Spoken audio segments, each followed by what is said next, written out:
Welcome back दोस्तों। Here is the most awaited movie, आपके लिए नहीं मेरे लिए। बहुत दिनों से मैं इस मूवी का इंतजार कर रहा था। काफी सारी बार ये मूवी पेंडिंग होती चली गई बिकॉज ऑफ कोविड-19। फाइनली ये मूवी थिएटर में ही रिलीज हुई और इसी तरह रिसेंटली इस मूवी की HD प्रिंट आई है, इसीलिए मैं आपके सामने लेकर आया हूँ।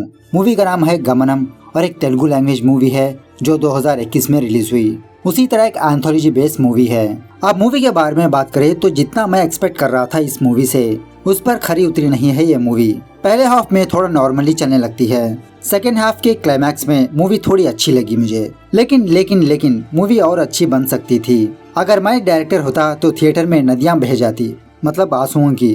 तो चलिए बिना टाइम के लेट्स स्टार्ट। और उससे पहले लुटा दो प्यार फॉर इंस्टाग्राम। मूवी की शुरुआत में ही एक औरत को दिखाया जाता है, इसका नाम है कमला, जो एक अपने छोटे से घर में अपने छोटे बच्चे के साथ अपनी जिंदगी गुजारती रहती है। हर रोज कमला अपना घर का काम खत्म करके अपने बच्चे को एक पड़ोसी के घर में रख के कपड़े सीने के काम को जाती रहती है। और इसी तरह यहाँ पर हमें ये बात पता चलती है कि कमला सुन नहीं सकती, मतलब बेचारी बहरी है। उसके बाद एक बंदे का इंट्रोडक्शन होता है, इसका नाम है अली, जो अपनी पढ़ाई छोड़कर हमेशा क्रिकेट पर ही फोकस करते रहता है। ये एक क्रिकेटर बनना चाहता है। अली के माँ बाप तो नहीं है, लेकिन इसके दादा दादी है। अली के दादा अभी भी एक गवर्नमेंट हॉस्पिटल में जाकर काम करते रहते हैं और इसके दादाजी भी यही चाहते हैं कि अली भी एक डॉक्टर बने। खैर अली की एक GF होती है जिसका नाम होता है ज़ारा। उसके बाद दो बच्चों का इंट्रोडक्शन होता है। मूवी में इनका नाम तो नहीं बताया गया, लेकिन मैं इनका नाम रखूंगा छोटा बड़ा। अब ये दोनों बेचारे भाई भाई अनाथ होते हैं। कचरा कूड़ा जमा करके उनको बेच के अपनी जिंदगी गुजारते रहते हैं। खैर काम खत्म होने के बाद कमला अपने घर वापस आती है। उस बूढ़ी के घर जाती है अपने बच्चे को लेने के लिए। वो बूढ़ी औरत कमला से कुछ पैसे मांगने लगती है क्योंकि इसके हस्बैंड की तबीयत ठीक नहीं, इसको हॉस्पिटल ले जाना है। और हालांकि सच बात यह है कि कमला जाने के बाद वो बूढ़ी औरत कमला के बच्चे को उतना देखरेख नहीं कर रही होती। खैर घर में आने के बाद कमला अपनी बच्ची से बात करते हुए ये कहने लगती है कि जब तुम्हारे पापा आएंगे तो वो तुम्हारा नाम रखेंगे। क्या रखें तुम्हारा नाम? मतलब कमला का हस्बैंड दुबई गया होता है। ऐसा बात करते हुए कमला खाना बना रही होती है।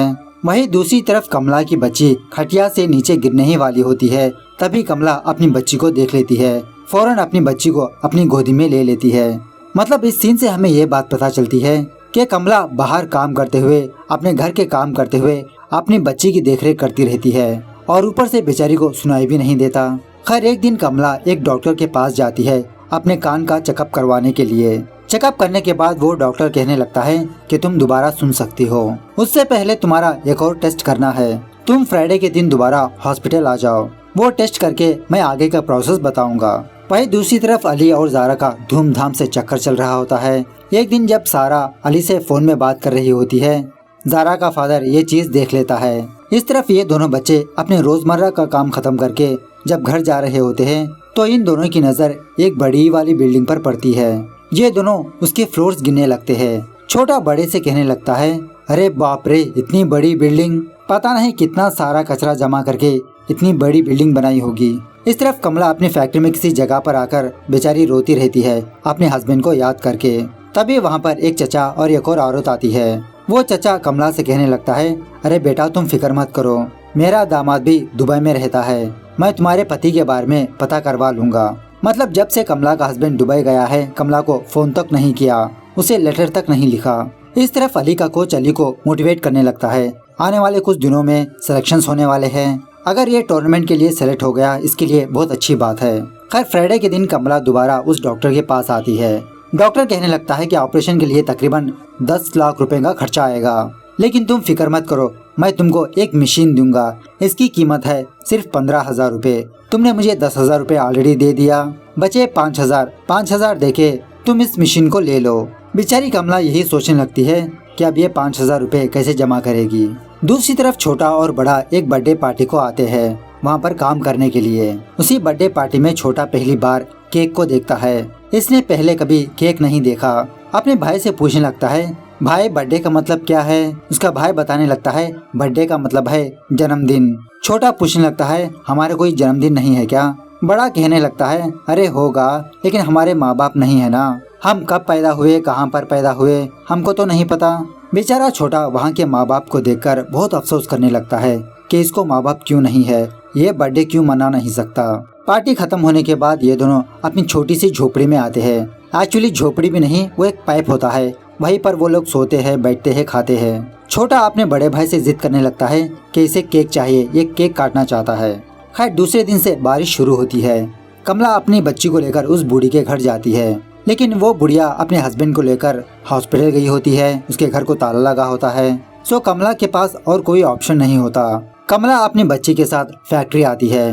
वहाँ का मैनेजर हमेशा कमला को बुरी नजर से ही देखता रहता है। कमला के हाथ में उसकी बच्ची देखकर उसे डांटने लगता है, लेकिन बाद में अंदर भेज ही देता है। उसके बाद चचा अपने दामाद की मदद से कमला का हस्बैंड का फोन नंबर हासिल कर लेता है। वो फोन नंबर कमला को देता है।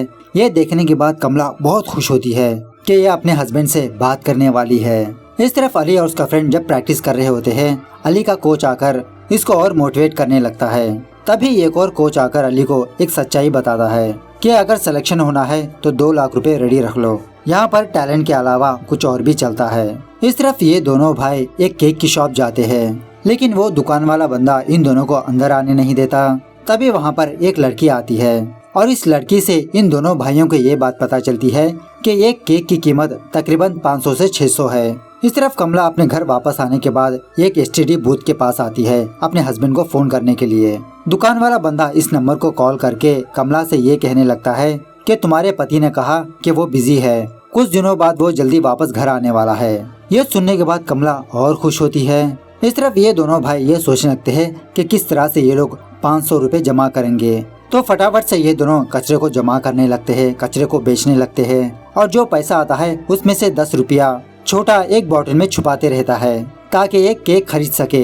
दूसरे दिन कमला दोबारा इस डॉक्टर के पास आती है। वो डॉक्टर दोबारा कमला को कुछ टेस्ट करता है। उस मशीन की मदद से कमला पहली बार आवाजों को सुनती है, पानी की आवाज, परिंदों की आवाज, इंसानों की आवाज और इसी तरह कमला अपने बच्चे की रोने की आवाज भी सुनती है।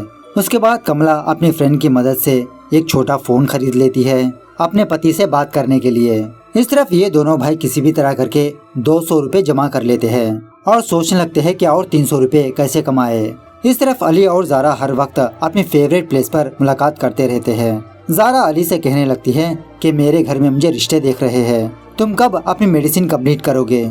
अली भी कहने लगता है तुम भी मेरी सपोर्ट नहीं करोगी तो कौन करेगा, तुमको पता है ना मैं क्रिकेटर बनना चाहता हूँ। सो इसी बात को लेकर इन दोनों में एक छोटा सा झगड़ा होता है। ज़ारा समझने लगती है कि अली अपनी लाइफ को लेकर सीरियस नहीं है। इस तरफ ये दोनों बच्चे सत्ती नाम के एक बंदे के पास जाते हैं जो फिलहाल भगवान की मूर्तियाँ बेचता रहता है। इससे 300 रुपए उधार मांगने लगते हैं। अब सत्ती को उसी वक्त गाँव जाना होता है। सत्ती इन दोनों बच्चों से कहने लगता है तुम्हारे पास 200 रुपए है ना, वो 200 रुपए मुझे दे दो और ये सारी मूर्तियाँ तुम लेकर इसको बेच लो। अगर तुम इनको बेचोगे तो 500 से भी ज्यादा आएंगे, वो पैसे तुम ही रख लो। ऐसा कहकर सत्ती उन सारे भगवान की मूर्तियों को उन दोनों बच्चों को देके चला जाता है। अपने फोन से अपने हस्बैंड को कॉल करती है। अब कमला बहरी होने की वजह से ये इतना जल्दी बात भी नहीं कर पाती। कमला हिचकिचाते हुए अपना नाम बोलती है। यह आवाज सुनने के बाद कमला का हस्बैंड ये सोचने लगता है कि कोई दूसरी औरत होगी। उसका हस्बैंड कहने लगता है उस बहरी औरत से कहो कि मैंने उसको छोड़ दिया, यहाँ पर मैंने एक और शादी कर ली है, अब मैं इंडिया वापस नहीं आऊँगा। कमला कहने लगती है बच्चा। हस्बैंड कहने लगता है अच्छा उसको बच्चा भी पैदा हुआ, शायद वो बच्ची भी गूंगी या बहरी होगी, तुम उस बहरी औरत से कहो वो अपनी बच्ची को लेकर कहीं पर डूब मरे। ये बातें सुनने के बाद बेचारी कमला बहुत अपसेट हो जाती है। खैर एक दिन रात ज़ारा और उसके फ्रेंड्स अपनी कॉलेज खत्म करके एक कैब को बुक करते हैं अपने घर जाने के लिए और इत्तेफाक से उस कैब का ड्राइवर अली का फ्रेंड होता है सुहास। ज़ारा से कहने लगता है अरे ज़ारा तुम तो भी अली को समझाओ, क्रिकेट सिलेक्शन इतना इजी नहीं है, उसके लिए 2 लाख रुपए चाहिए, इसीलिए मैं क्रिकेट बंद करके कैब चलाना स्टार्ट कर दिया। एटलीस्ट अली अपने दादाजी के बारे में तो सोचना चाहिए। घर आने के बाद ज़ारा अली को कॉल करने लगती है। अली अपना फोन पिक नहीं करता। उसके बाद ज़ारा अपने फादर के अलमारी से कुछ पैसे चुरा लेती है और वो अली के घर जाने लगती है उसी बारिश में। तभी उसी वक्त ज़ारा का फादर ज़ारा को देख लेता है, ज़ारा को फॉलो करने लगता है। थोड़ी देर के बाद ज़ारा अली के घर आती है। ज़ारा का पीछे पीछे उसका फादर भी आता है। जब ज़ारा का फादर उसकी बैग चेक करता है तो उसमें कुछ पैसे होते हैं। ज़ारा को यहाँ पर देखकर अली को कुछ भी समझ में नहीं आता और इसी तरह उसके दादाजी को भी। और ज़ारा का फादर ये समझने लगता है कि अली ज़ारा को यहाँ पर बुलाया है और ये दोनों पैसे लेकर भागने का प्लान बना रहे हैं। सो ज़ारा का फादर ज़ारा को 2-4 झापड़ लगा के अपने घर ले जाता है। अली का दादा अली से पूछने लगता है, क्या ज़ारा तुम्हारे लिए आई थी? तुम्हारी वजह से उसने मेरा कॉलर पकड़ा। चले जाओ, मेरे घर से निकल जाओ। बेचारा अली उसी वक्त उसी बारिश में अपने घर से बाहर चला जाता है। इस तरफ कमला बारिश में भीगती हुई अपने बच्चे के साथ अपने घर आती है। इस तरफ ये दोनों बच्चे अपने घर में बैठकर यही सोचने लगते हैं कि किस तरह से ये दोनों इन मूर्तियों को बेचें। अब तक एक भी मूर्ति नहीं बिकी। सुबह होने के बाद कमला ये देखती है कि इसके घर में घुटनों तक पानी आ चुका है और इसी तरह ऊपर से भी पानी टपकता रहता है, बारिश का पानी। कमला फौरन घबराते हुए अपने घर के दरवाजे को ओपन करने की कोशिश करती है, लेकिन वो दरवाजा ओपन ही नहीं होता। आवाज भी लगाने लगती है, कोई भी इसकी आवाज नहीं सुनता। बाद में कमला को ये बात पता चलती है कि ठीक इसके दरवाजे के बाहर एक ऑटो खड़ा है। यही ऑटो इसके दरवाजे को ब्लॉक करके रखा है। इस तरफ छोटा अपने बड़े भाई से जिद करने लगता है कि ये दोनों बाहर जाकर इन मूर्तियों को बेचे। बारिश होती है तो होने दो। तो उसी तरह से ये दोनों उसी बारिश में उन मूर्तियों को बेचने के लिए बाहर चले जाते हैं। इस तरफ ज़ारा का फादर ज़ारा को एक कमरे में बंद कर देता है। ज़ारा चोरी छुपके अपने भाई को बुलाकर इसका फोन लाने के लिए कहती है, लेकिन ज़ारा का फादर इसके फोन को कहीं पर छुपा देता है। और इसी तरह ज़ारा का भाई ज़ारा से ये भी कहने लगता है कि अली के दादाजी ने अली को अपने घर से बाहर कर दिया है। ये सुनने के बाद ज़ारा और अपसेट हो जाती है। इस तरफ कमला अपना फोन लेकर अपने किसी फ्रेंड को कॉल करती है, लेकिन जोरदार बारिश होने की वजह से नेटवर्क प्रॉब्लम होता है, सही तरह से आवाज नहीं आती। तभी देखते ही देखते वो बारिश का पानी खटिया तक भर जाता है। जस्ट कमला का बच्चा डूबने ही वाला होता है। कमला अपने बच्चे को अपनी गोदी में ले लेती है। इस तरफ ज़ारा का भाई कमरे का दरवाजा ओपन कर देता है। ज़ारा अली को ढूंढने के लिए निकल जाती है। इसी दरमियान में जब ज़ारा एक बस में चढ़ रही होती है, तभी वहाँ पर छोटा आता है अपने भगवान की मूर्तियों को लेकर। लेकिन ज़ारा खुद एक परेशानी में होती है, ये कहां से मूर्तियों को खरीदेगी। इस तरफ अली की दादी अली के दादा को समझाने लगती है, जो भी हो आखिरकार वो हमारा बच्चा ही है। पता नहीं इस बारिश में वो कहां पर होगा, क्या कर रहा होगा, कब खाया होगा। हर न्यूज चैनल में यही न्यूज चलती रहती है कि किसी एरिया में बहुत पानी आ गया, बहुत सारे घर डूब गए। इंटरव्यू के दौरान चीफ इंजीनियर ये बताने लगता है कि हैदराबाद का ड्रेनेज सिस्टम खराब नहीं हुआ, इंसान खुद तालाब में जाकर घर बसाने लगे। अब ऑफकोर्स तालाब है, पानी तो भरेगा। इंसान तालाबों पर कब्जा करके बैठा है, यही हाल होगा। अब घर डूबेंगे नहीं तो क्या होगा। इस तरफ ये दोनों बच्चे एक दुकान वाली के पास जाते हैं, अपनी मूर्तियों को इसकी दुकान में रखते हैं। बड़ा छोटे से कहने लगता है कि तुम यहीं पर रहो, मैं रोड पर जाकर ये पूछ कर आता हूँ कि कोई मूर्तियों को खरीदेगा या नहीं। इस तरफ कमला अपना फोन लेकर अपने हस्बैंड को कॉल करती है, लेकिन इसके फोन को पिक करने वाली इसके हस्बैंड की दूसरी वाइफ होती है। और इसी तरह इसका हस्बैंड कमला को गालियां भी देने लगता है। ये बातें सुनने के बाद कमला को बहुत गुस्सा आता है, अपने फोन और हियरिंग एड को पानी में ही फेंक देती है। इस तरफ अली का दादा उसी बारिश में अली को ढूंढने के लिए निकल जाता है। स्टेडियम आता है, अली के बारे में पूछने लगता है, लेकिन किसी ने भी अली को नहीं देखा। इस तरफ बेचारा अली दुखी होकर उसी बारिश में कहीं पर जा रहा होता है। तभी अली को इसका फ्रेंड देख लेता है। अली को इसके दादाजी और ज़ारा के बारे में बताता है और इसी तरह यहीं पर रुकने के लिए कहता है। ये पैसेंजर्स को ड्रॉप करके वापस इसके पास आएगा। इस तरफ छोटे को दुकान की औरत ये कहने लगती है, अरे कहाँ है तुम्हारा भाई, मुझे घर जाना है, जाओ तुम्हारे भाई को बुला के ले आओ। सो छोटा अपने भाई को ढूंढने के लिए चला जाता है। इस तरफ बड़ा सिग्नल के पास जाकर हर एक बंदे को यही पूछने लगता है, क्या आप मूर्तियाँ लोगी। तो फाइनली इसको एक ग्राहक मिल जाता है। इस तरफ ये दुकान वाली औरत अपने दुकान को चाबी डाल के अपने घर चली जाती है, क्योंकि इसका पति बुलाया है। थोड़ी देर बाद छोटा बड़ा उस दुकान के पास आते हैं। उस दुकान के ताले को देखकर इन दोनों को कुछ भी समझ में नहीं आता। बेचारे वो दोनों वहीं पर बैठे रहते हैं। इस तरफ कमला का बच्चा भूख के मारे रोने लगता है। थोड़ा सा बॉटल का दूध था, वो भी खत्म हो गया। सो कमला कुछ दाल के दानों को चबाते हुए उसके मुंह में रखती है, उसकी भूख मिटाने के लिए। उसके बाद कमला अपने घर के ऊपर वाले रैक को ओपन करने की कोशिश करती रहती है, ताकि ये ऊपर से बाहर जा सके। इसी दौरान कमला का हाथ कट जाता है, बेचारी फौरन पानी में गिर जाती है। इस तरफ अली के दादाजी को ये बात पता चलती है कि अली का सिलेक्शन हो गया है, अली का नाम पहले नंबर पर है। ये देखकर अली का दादा बहुत खुश होता है कि मेरा पोता निकम्मा नहीं है। इस तरफ जब दुकान वाली औरत अपने दुकान के पास आती है तो इसका दुकान का ताला टूटा हुआ रहता है। वो दुकान वाली औरत फौरन अपने दुकान में जाकर पैसे के डिब्बों को देखती है, लेकिन पैसे तो सही सलामत होते हैं। और इसी तरह वो दोनों बच्चे जाते जाते उस दुकान में एक भगवान की मूर्ति को रख के जाते हैं। दूसरी तरफ किसी जगह पर कुछ बच्चों का कल्चरल प्रोग्राम चलते रहता है। इस तरफ ये दोनों भाई अपने मूर्तियों को लेकर दोबारा बेचना स्टार्ट करते हैं। फाइनली छोटा अपने भाई से कहने लगता है कि भाई मुझे केक नहीं चाहिए, मुझे बहुत भूख लगी है, पहले हम इन मूर्तियों को बेच के कुछ खाने के लिए ले लेते हैं। लेकिन 2 दिन से एक भी मूर्ति नहीं बिकी। फिर भी ये दोनों कोशिश करने लगते हैं। इस तरफ जब अली का दादा अपने घर जा रहा होता है, अली के दादा को ज़ारा देख लेती है। ज़ारा जो कुछ भी हुआ वो अली के दादा को बताती है और इसी तरह अली का दादा ज़ारा को अली के बारे में बताता है कि इसका सिलेक्शन हो चुका है और अली को फाइंड आउट करने के लिए कहता है। खैर देखते ही देखते बारिश और बढ़ जाती है। उसी बारिश की वजह से उन दोनों बच्चों की मूर्तियाँ पिघलने लगते हैं। इन मूर्तियों को कवर करने की कोशिश करते रहते हैं। इस तरफ कमला के पास भी बहुत सारा पानी आ चुका होता है। तभी इसके घर में एक छोटी सी चिड़िया आती है।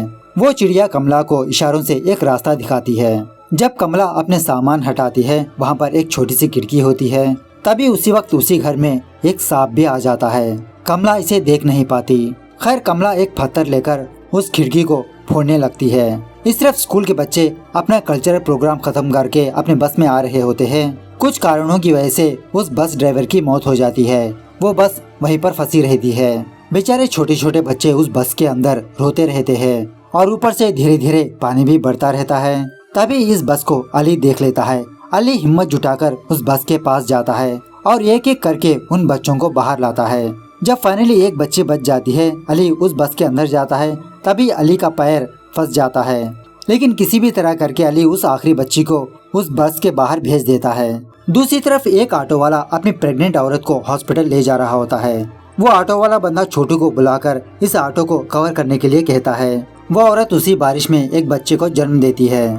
खैर 2 दिन लगातार बारिश होने के बाद सुबह होती है। कमला और उसके बच्चे को दिखाया जाता है जो सेफली अपने घर से बाहर होते हैं। और इसी तरह कमला अपने बच्चे के हाथ में हियरिंग एड को देखती है जो इसने कल रात पानी में फेंक दिया था। उसके बाद अली के न्यूज़ को दिखाया जाता है।